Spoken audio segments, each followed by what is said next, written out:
What does sepal mean? A sepal is a small, leaf-like part of a flower that protects the flower before it blooms.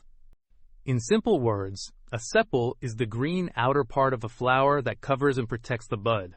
Sepals are usually found at the base of a flower. They form the outermost layer of the flower structure. Before a flower opens, sepals surround the flower bud and keep it safe from damage, insects, and harsh weather.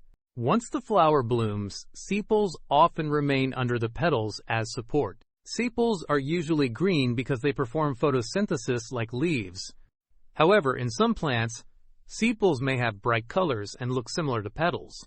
The group of all sepals together is called the calyx. Sepals are an important part of plant reproduction because they protect developing flowers.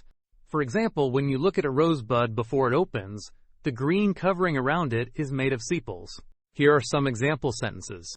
The sepals protected the flower bud. The green sepals opened as the flower bloomed. Botany students study sepals as part of flower structure. Sepals help flowers grow safely until they are ready to open and attract pollinators.